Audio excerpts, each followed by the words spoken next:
At this point in our societies, abortions have become a healthcare need, but because the debate has been gradually framed as a question on human life and when it begins, the reality of the pregnancy process in a person's lifetime has been pushed aside and denied as a valid point of focus. For women who have decided to delay having children, the risks of conceiving a fetus with chromosomal abnormalities are higher.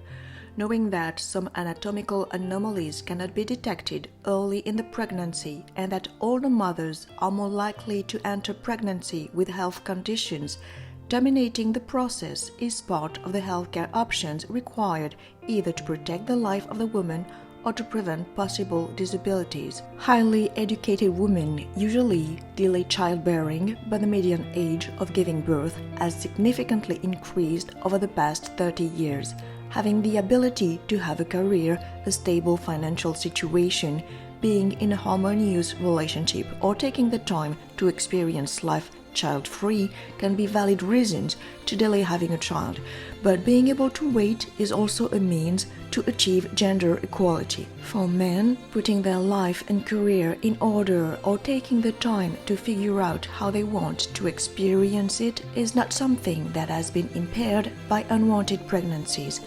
Those who decide to have a child later in life simply need the option of terminating a pregnancy that is not taking the expected healthy course it should be.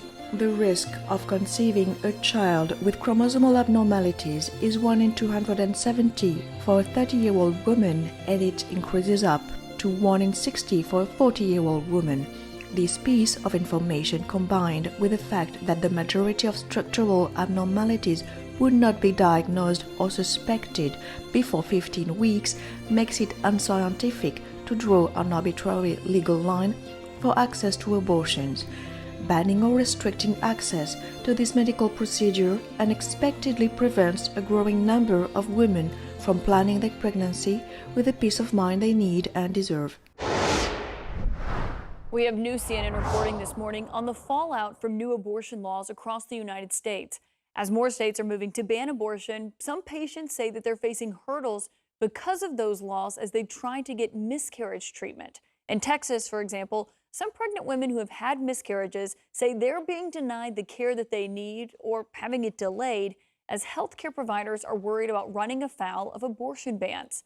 CNN's senior medical correspondent Elizabeth Cohen joins us now. So, Elizabeth, what is happening with these women and what are the hurdles that they're facing because of this?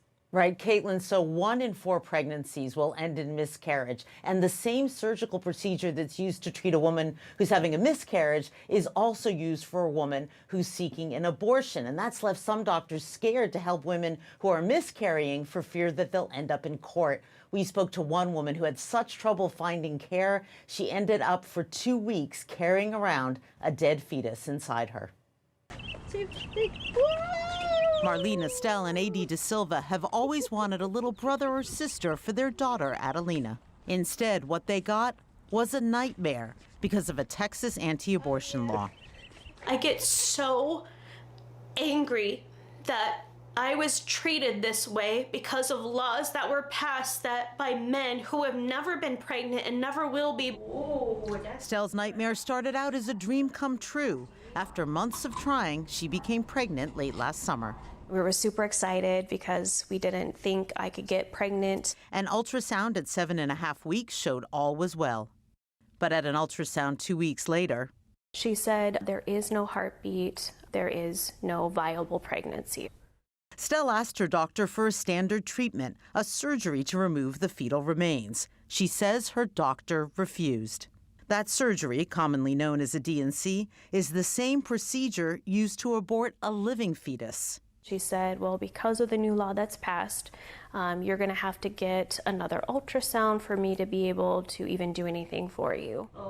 Overwhelmed emotionally and physically, the pain would get so severe it would be hard to walk. She went to get a second invasive ultrasound at an imaging center. Even after that second ultrasound, would your obstetrician give you the surgical procedure? No. Estelle had to go get yet another ultrasound showing her dead fetus. So you were walking around carrying a dead fetus? And just emotionally carrying it around and just knowing that there's nothing you could do, it just feels very, it's like I can't grieve or move past it because I'm just walking around carrying it. Dr. Lillian Shapiro has been an OBGYN in Atlanta for more than 30 years. When a woman is walking around with a dead fetus for weeks because she can't get a surgical procedure, what's the danger to her? She can develop an infection that can make her sterile and never able to have children again. Or even worse, When the baby dies inside, the baby starts to release parts of its tissue that can get into the mother's blood supply. It can cause organ failure. It can cause death. are you trying to get pregnant again? No. Why not? I'm worried about getting infected, have something happen to me, and then my daughter's left without her mom. Now they're contemplating moving away from Texas, away from their extended family, just so they can try to get pregnant again. Marlene Estelle pointed out the irony to me, Caitlin, that a law forcing women to have children they don't want is forcing her to consider not having children she does want.